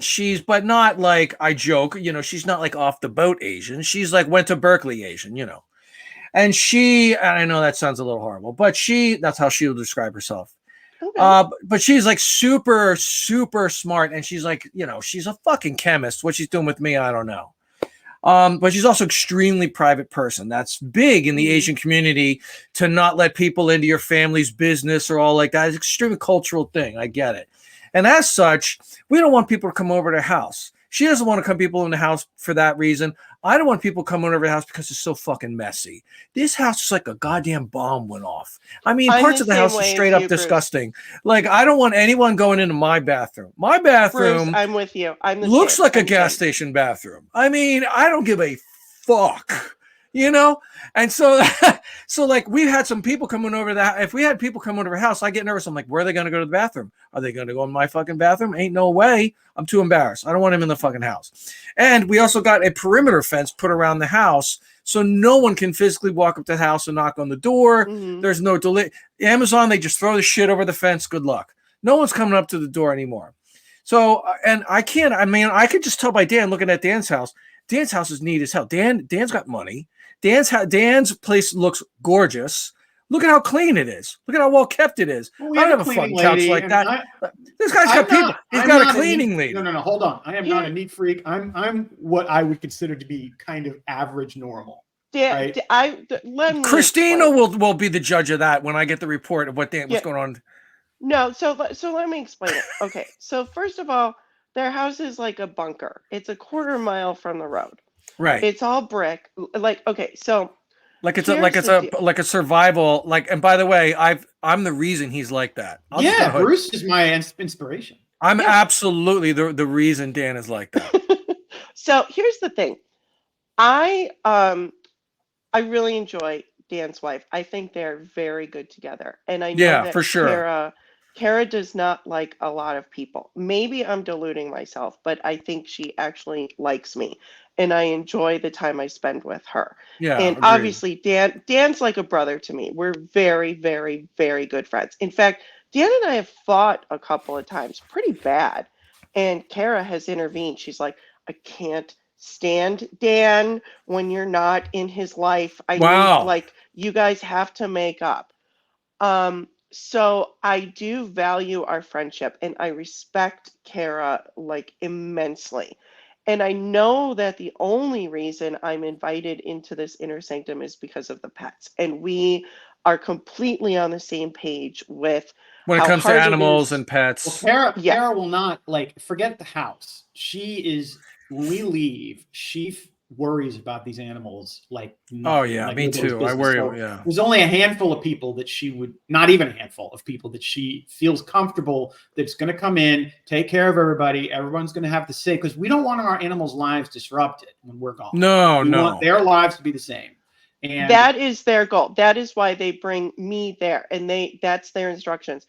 Is our animals' lives are to be the same as if we were there. And I take that very seriously. Good. Yeah, you should. Good. Yeah. I respect it.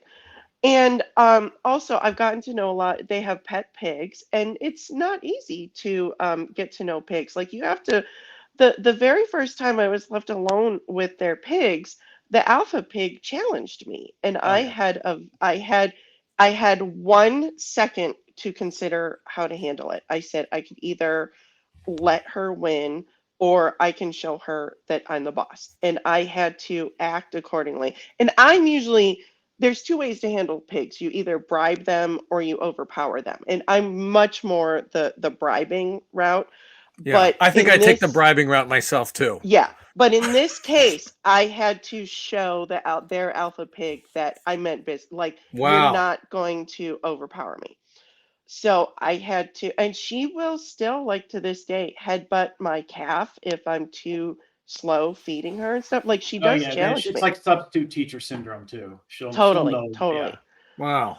But I take pet sitting for them very seriously. And obviously, so my number one reason for being there is the pets. I absolutely love them. I really do think of them like nieces and nephews. But I am a nervous wreck. First of all, I'm a nervous wreck because I know Dan, as much as I know Dan loves me, I'm like, well, he hates bare feet. But Kara's such a neat freak. Do I take my shoes off because they get the house dirty? Or but no, Dan no. I am not. There's going to be a lot of fixated. No. I am not that guy. I have made it very clear to her. We fight about this. I will never be the take your shoes off in the house guy. I will never be that guy. We used to be a take it. Okay, by the way, this is an Asian household. We used to be a take the shoes off the house. That's an Asian thing. And when we first moved into this house, hey Bruce, you're gonna take off your shoes. I fought against it. No. I was like, no. I am not taking my shoes. Fine, Renault turn on the heat, all this. I'm going to go along with all that shit, but I'm not taking my fucking shoes off, in and out, off and on. I'm not doing it. So I just sort of like would get yelled at. I just wore down. That's the one. That's the one battle. No, I refuse. And we bring in a cleaning lady like the day we get home, and it's not for me. I don't give a fuck. It's not me. Yeah, Dan's very easygoing. Dan is not, and I also I mind my business when I'm there. I go into the guest room. I do my stuff because I get there the day before they leave. They gotta pack and stuff like that. There's a lot to do. So I just kind of, I like to think I'm really good about minding my own business and not getting in anybody's way. And I don't take any offense to it at all. Christina, are you just going to live there for 4 days?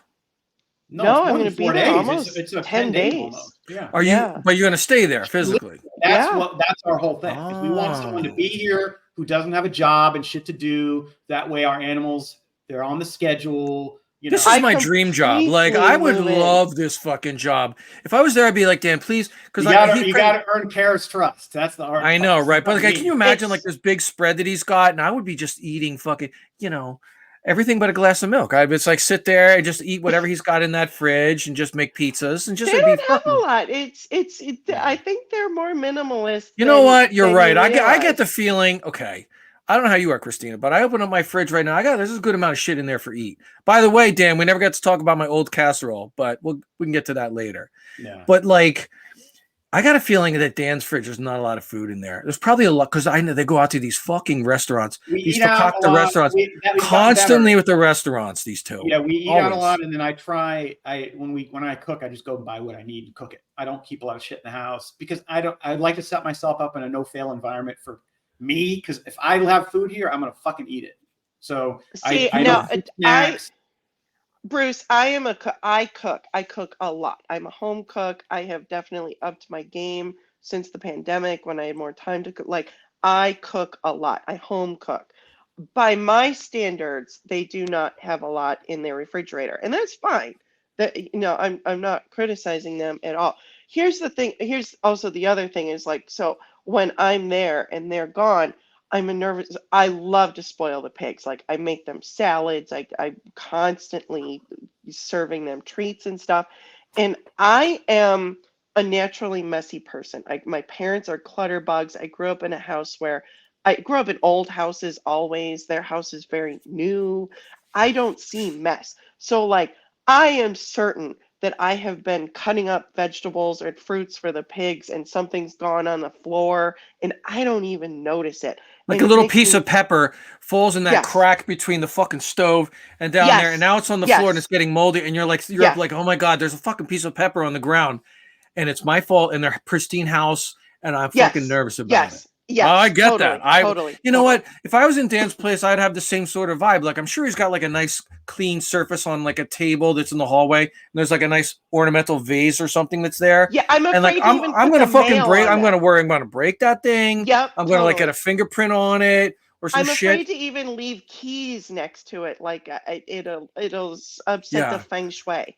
My OCD would fucking shift into overdrive. If I stayed in Dan's place, but I would lay down a nice blue tarp when they're gone. When I'm sure that they're gone, lay down the blue tarp, cast my porn onto their big screen TV, and just angrily, just like, you know what, Dan, here you go. I don't know. It's kind of hard. They have a dark blue couch. Yeah, that's why you got to go on the floor. I'm telling you, the tarp on the floor is the way to go. Oh, See what I did? That's called a callback in the world of comedy, right? Fucking brought it back to the beginning. You did. So maybe we can retouch on this after the video. But this is my anxiety going into the pet sitting, and I'm very excited about it. And I haven't done it since 2021, so it's been a couple years. I'm happy to see my pig nieces and nephews, but this is my anxiety as I'm one of the few people who enter the inner sanctum. The inner sanctum. Like you'll drive up to that gate and like Dan's got this automatic like gate, like it's The Walking Dead. Like, you know what I mean? They're like, whoosh. Dan, it's me, Christina. I'm here to watch the pigs. And this other voice comes over, put your face up to the camera. And then you're like, look up to the Bruce, and the gates open up. Bruce, what's so funny is he doesn't even want to be bothered with that call. He texts you a code before you even get my God. Like he doesn't even want to get that call. No, there's not an intercom out there. It's funnier if there's an intercom. Christina, is that you? Yes, this is me. Put your face up to the camera. I give her a code. There's a little keypad out front. Be better if you had it. For comedic value, you need a keypad and the camera that's mounted There up is high. There is a camera. Yeah. But I don't. There's no like. I would like to visit Dan. I've never visited Dan. Here's the thing, Dan. I've never I've never been around a pig before. You know, I've never met a pig. I would love it. I would love, because I'm a big pet guy. I've got a tortoise. I've got a Sonoran Desert tortoise, which I fucking love. And I got a dog, and I've always had dogs and stuff. And I love them. And I'm the same way. Like so Ro just went to Hawaii to take care of her aging mother. So there's the kitchen that Christina's afraid to use. So this is your house? Yeah. Oh, dude, are you flexing here? Look at this fucking thing. No, look at that. Come on, man. Come on, man. This ain't right. That was right after the construction was done. She's going to lose a whole bunch of listeners because they can't relate to this fucking million. Look at this guy. No, this is it's a fridge and a freezer. That's all you see. No, this is just next level. Is this how it always looks?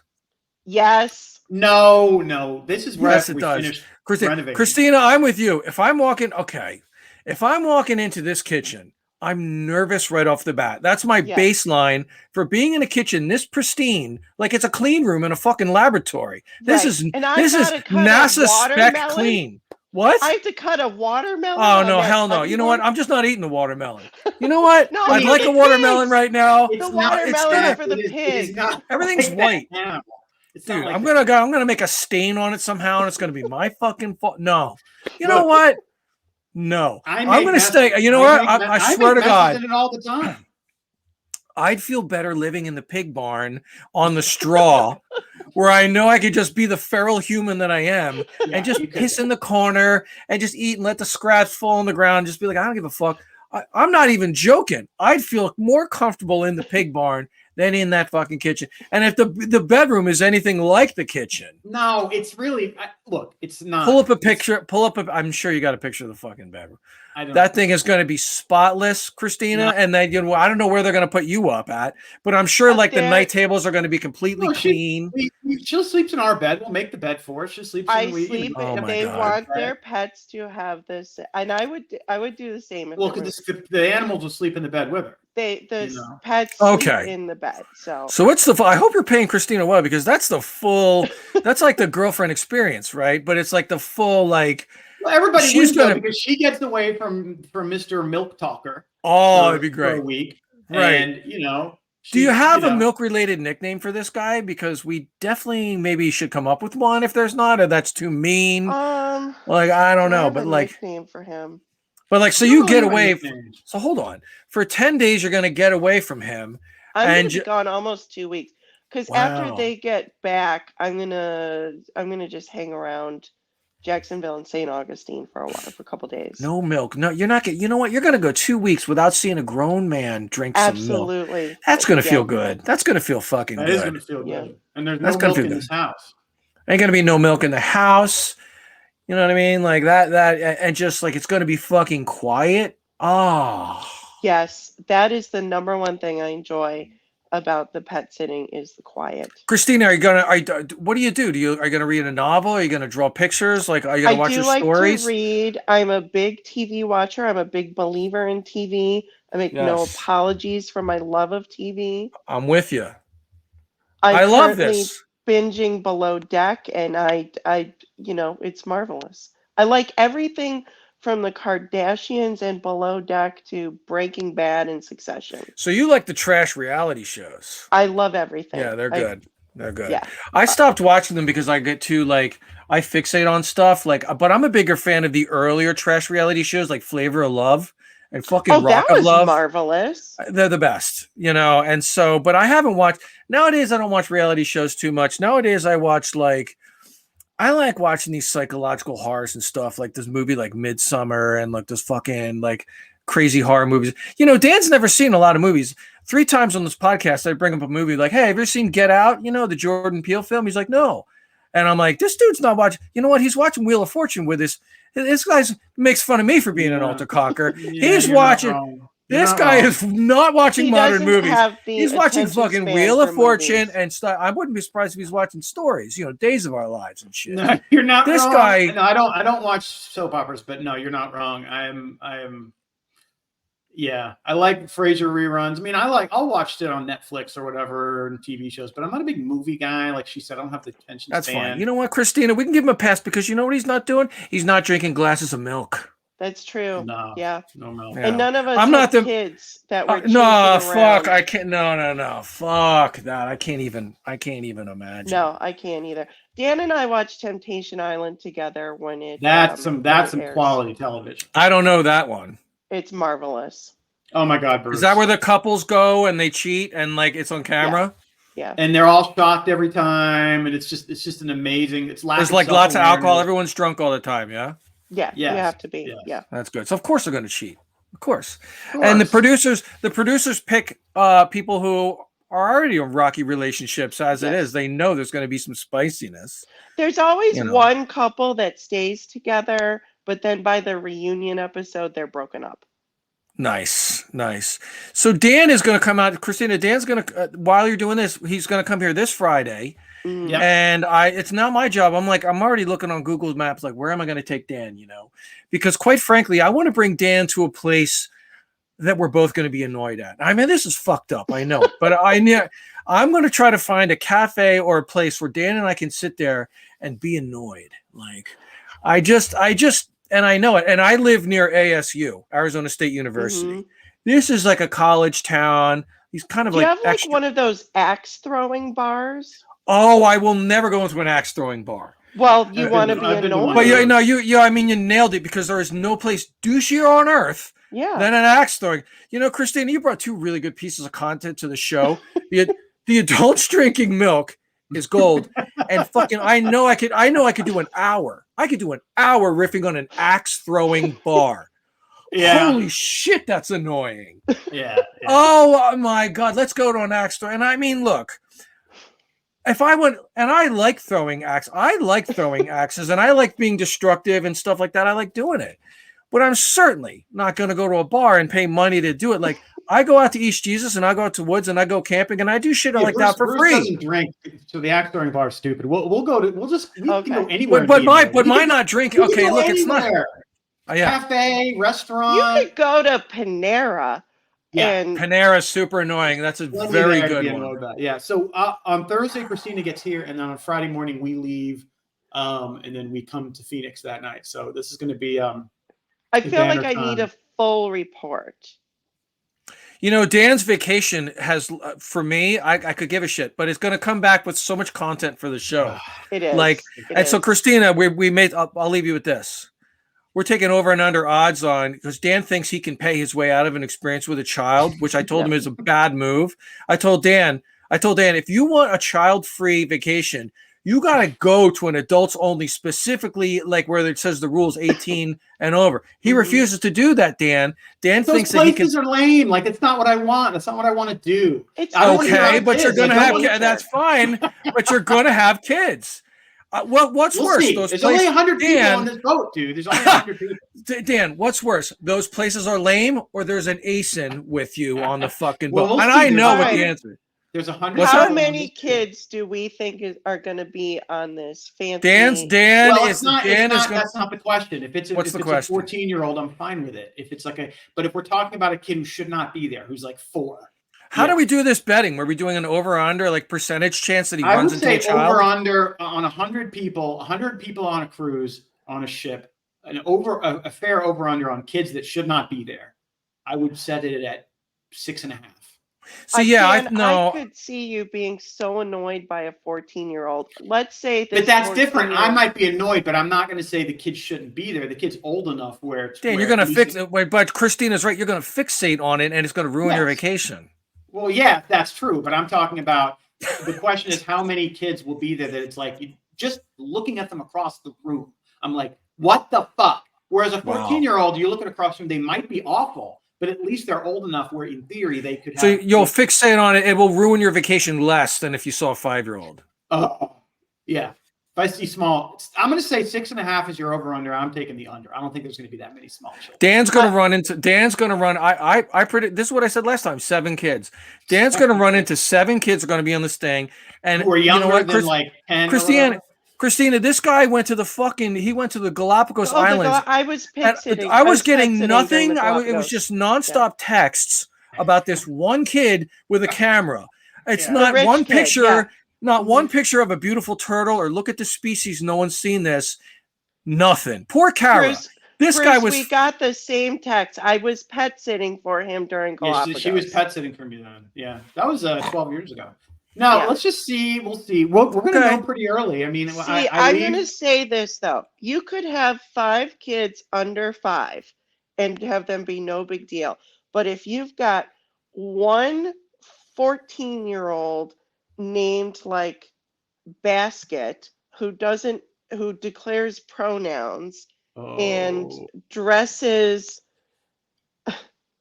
oddly, you're done. I don't care about odd dressing. I don't care. I can even deal with the they, them, whatever. I don't care about pronouns. If a kid wants, let me lay this down. Kid wants to be pronouns, whatever. I'm all for it. As long as I'm extremely woke. I don't care. As long as they're not obnoxious. Now, if they're obnoxious and have pronouns, I'm going to give them shit. If they're obnoxious and have pronouns, if it's both, I'm going to go, hey, will they shut the fuck up? By the way, I will say this, that's extremely good of you, Dan. Like I've been super angry at people and I will use the pronoun that they want. Like, listen, they were a bitch. And they're like, well, that's fair. And I'm glad. And then people would say, Bruce, I'm glad you used the proper pronoun. I'm like, absolutely. They need to grow the fuck up. I'm gonna use the pronoun they choose, but I'm definitely gonna say. No. I'm gonna be brutal. I don't care. I don't care about that. I just don't. And again, it's about small kids. I can deal with the older ones. You might be right. There might be Braden with 2 N's and 3 E's, but we'll see. So here's the problem, Christina, is that the kid, whatever kid is going to be involved with Dan on there and get annoyed by Dan is going to be super rich and super entitled and probably super white. And it's going to be super annoying. Just like the kid from the Galapagos Island is because he had a rich dad. And this guy had you heard all about it. He had this camera that was like 5,000. Bruce, because this is in Mexico, I will have easy texting access. In the Galapagos, I had very limited network access, but now it will be real time. I will be able to send you how annoying these people are. Real time. I'm going to send them to you. Why don't you go ahead and save? You know what? Save time and effort. go ahead and make a 3 group with me and Christina here. Absolutely. Text group and call it, Dan's vacation crew. And you go and keep us both up to date as to what is, what's going on. I don't think it's going to be as bad as you think. I think you're wrong. It's going to be really bad. There will be kids, but I think this is just, who the hell is going to pay to bring a fucking 4-year-old? You're so fucking wrong on this. I actually agree. I think there's going to be 3 kids, or I'm going 3 or less. Because she's going, 3. That's a small number. I'm saying 6.5 is the over under. I'm taking the under as well. Bruce takes the over. But I don't know if we were make some sort of bet on that, how much the percentage that whatever he runs into is going to ruin his vacation. I think that's the real thing. That anything could ruin my vacation. I'm going to get annoyed by everything. But there could be a waitress. There could be a yogurt that upsets his vacation. Yes, anything. No, Dan, have you thought about working on these on yourself? No, I'm perfectly content at 50 years old to be. You sound a lot like Christina's milk drinking husband. No, he's perfectly content about it. Are you self-aware? Okay, but then you're not going to work on it. I mean, I've worked on other things. I've improved so many other things. I feel like I can have this one. Feel like it's enough. I can be a dick and a curmudgeon, and that's okay. Like it's enough working on yourself. It's enough. It's enough. It's enough already. All right, okay, yeah. That's nice. All right. Good. That's good. We're at an hour 50, and I got to feed the pigs. So. Oh God. Well, thank you guys for having me. Yes. I feel like the Robin Quivers. We've covered milk drinking. This has been a very very entertaining and fun filled. I've enjoyed Christina. I've enjoyed Christina having her on the show. And then this week, it's going to be plenty of action as I give you guys updates on Saturday when we board the vessel, and I will send you all the updates, both of you. Okay, perfect. Well, you'll be hearing from me anyway, but yeah. And on Friday, look Friday for a surprise brief episode. Yeah, I'm going to bring this in Apache Junction. I think we're going to try. Honestly, I'm going to bring this setup, and we're going to try to do an actual mini podcast, like in a fucking restaurant, someplace, like in an annoying cafe or something like that. Yeah. And you're going to get people walking behind us, and there's going to be a lot of oh, that was annoying. What's this person talking about? And then, that we're going to do it. When we get together, though, is it like the twins where it's going to be like the milk drinking twins? Yeah, it's going to be like the milk drinking twins where it's not going to be exponentially just twice as bad. It's going to be like squared or however mathematically that works. It's going to be like super. We're just going to be annoyed. And Dan will bring out the worst in me. And I know it. Yeah. 5 p.m. Friday dinner, man. We're doing it. We're all over it. Can't wait. I'll pick you up in my super loud car. Can't wait. All right. I'm ending the recording now. Thank you for everyone who made it this far. Peace. Peace.